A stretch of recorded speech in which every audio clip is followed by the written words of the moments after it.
Hello students, मैं हूं शिवम और आप देख रहे हैं स्काई ज्ञानदीप। पिछली कक्षा में हम लोगों ने अम्लों के रासायनिक गुण देखे थे। आज की कक्षा में हम लोग डिस्कस करेंगे उसी के आगे का टॉपिक क्षारों के रासायनिक गुण। तो चलिए शुरू करते हैं। क्षारों के रासायनिक गुण का मतलब ये है कि क्षारों की रिएक्शन हम किसके साथ कराते हैं और हमें क्या प्राप्त होता है। तो बेसिकली तुम्हारे सिलेबस के अकॉर्डिंग क्षारों की रिएक्शन दो चीज़ों से करानी। पहली रिएक्शन धातुओं से कराएंगे और दूसरी रिएक्शन अधातु ऑक्साइडों से कराएंगे। तो सबसे पहले हम लोग धातुओं से अभिक्रिया कराते हैं क्षारक की, ठीक है।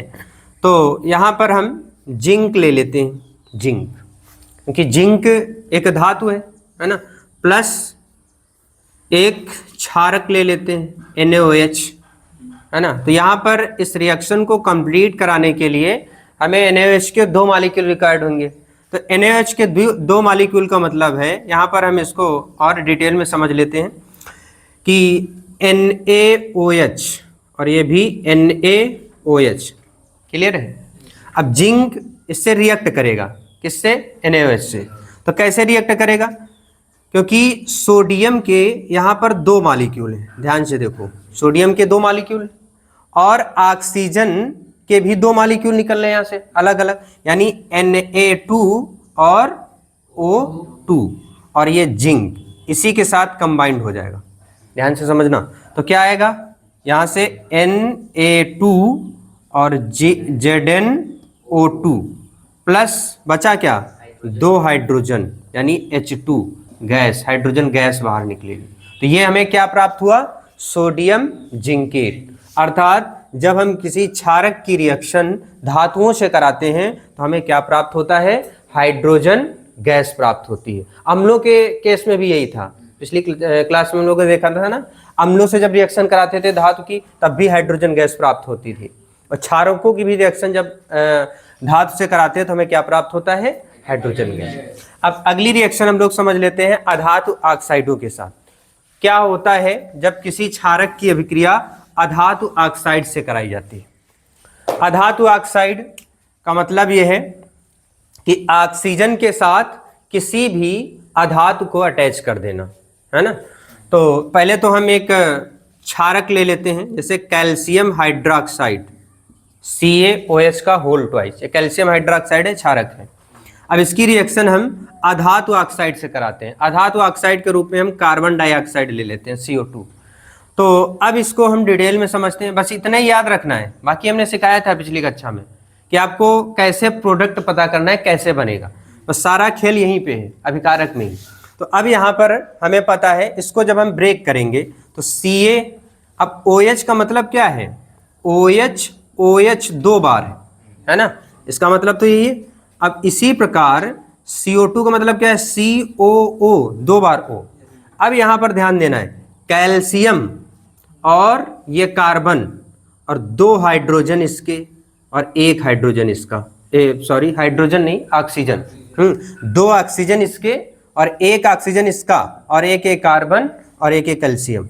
तो कुल मिला के क्या हो गया बोलो? Ca, है ना, और CO, दो O इधर और एक O इधर, तो मिलके 3, CaCO3।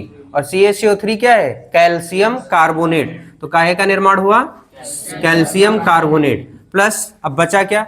एक ऑक्सीजन ये बचा और दो हाइड्रोजन बचे। तो दो हाइड्रोजन और एक ऑक्सीजन मिलके किसका निर्माण करते हैं? जल का, H2O, है ना। तो जब किसी अधातु ऑक्साइड के साथ किसी क्षारक की अभिक्रिया कराई जाती है तो हमें क्या मिलता है? कैल्शियम कार्बोनेट और जल। क्लियर है।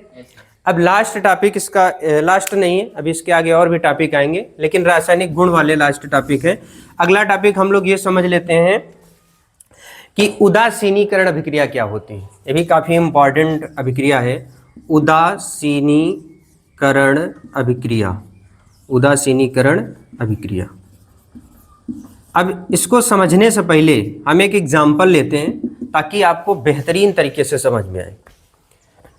आप ये सोचो कि हमारे पास दो पात्र हैं या बीकर हैं, कुछ भी मान लो, और दोनों बीकर में वाटर भरा हुआ है, पानी भरा हुआ है। एक में मान लो इसमें मान लेते हैं हम बॉइल्ड वाटर है ना, और इसमें फ्रीज्ड वाटर है, ठंडा पानी है ना। तो ये क्या है, ये है ठंडा पानी। ये एग्जाम्पल मैं आपको समझने के लिए सिर्फ बता रहा हूं, अभी रिएक्शन पर भी आएंगे।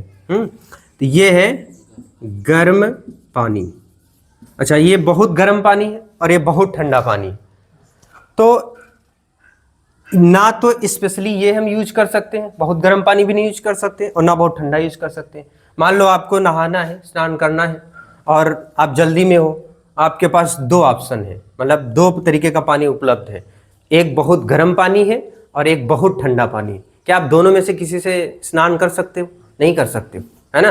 तो आप एक दिमाग लगाओगे यहाँ पर, एक बड़ा सा पात्र लोगे और उस पात्र में क्या करोगे, इसका भी पानी इसमें गिराओगे और इसका भी पानी गिराओगे, और इसमें जो पानी अब आएगा वो कैसा होगा, न्यूट्रल, ना तो अधिक गर्म होगा और ना ही अधिक ठंडा होगा। हुआ क्या यहां पर, गर्म पानी ने ठंडे पानी के प्रभाव को खत्म किया और ठंडे पानी ने गर्म पानी के प्रभाव को खत्म किया। परिणाम क्या मिला, हमें एक न्यूट्रल या बैलेंस टेम्परेचर वाला पानी मिल गया। सेम इसी एग्जाम्पल से हम उदासीनीकरण अभिक्रिया समझते हैं। हमें पता है जब किसी अम्ल की अभिक्रिया, मान लो ये HCl है, अम्ल है, और एक हम ले लेते हैं क्षारक। अम्ल और क्षारक दोनों के अलग अलग गुण होते हैं, दोनों स्वभाव में बिल्कुल विपरीत है। अब अम्ल और क्षारक जब परस्पर अभिक्रिया करते हैं तो होता क्या है, क्योंकि हमें पता है HCl काहे में टूटेगा, H प्लस Cl माइनस, और NaOH काहे में टूटेगा, Na प्लस OH माइनस। अब होगा क्या, यहाँ पर NaCl के साथ बाइंड अप हो जाएगा, तो क्या मिलेगा हमें, NaCl प्लस क्या बचा, OH और H मिलके काहे का निर्माण करेंगे, H2। और ये NaCl क्या होता है, लवण, और यानी साल्ट, और साल्ट कैसा होता है, उदासीन, ना तो अम्लीय ना तो क्षारीय। इसी अभिक्रिया को क्या बोलते हैं, उदासीनीकरण अभिक्रिया। इसमें हुआ क्या, अम्ल ने क्षारक के प्रभाव को समाप्त किया और क्षारक ने अम्ल के प्रभाव को समाप्त किया। नया प्रोडक्ट जो मिला वो ना तो अम्लीय है और ना ही क्षारीय। इसी अभिक्रिया को हम क्या कहते हैं, उदासीनीकरण अभिक्रिया या न्यूट्रलाइजेशन रिएक्शन। इसको आप डिफाइन कैसे कर सकते हो, जब अम्ल और क्षारक की परस्पर अभिक्रिया कराई जाती है तो अम्ल क्षारक के प्रभाव को समाप्त कर देता है और क्षारक अम्ल के प्रभाव को समाप्त कर देता है, और परिणाम स्वरूप हमें जल तथा लवण प्राप्त होता है। इसी अभिक्रिया को हम उदासीनीकरण अभिक्रिया कहते हैं। तो इसके प्रॉपर नोट्स बना लीजिएगा, जैसा हमने बोला है वीडियो को पॉज करके नोट्स में लिख लीजिएगा। आज से हम लोगों ने अम्लों व क्षारकों के रासायनिक गुण समाप्त कर लिए हैं। अब नेक्स्ट क्लास से हम लोग नया टॉपिक स्टार्ट करेंगे जिसका नाम रहेगा सूचक, इंडिकेटर। ठीक है, तो अगर आपको ये वीडियो हेल्पफुल लगा हो, पसंद आया हो, तो वीडियो को लाइक करिए, अपने दोस्तों के साथ शेयर करिए और चैनल को सब्सक्राइब करना मत भूलिए, क्योंकि आगे आने वाली कक्षाएं क्लास 10 की कंप्लीट केमिस्ट्री आपको इसमें मिलने वाली है। धन्यवाद।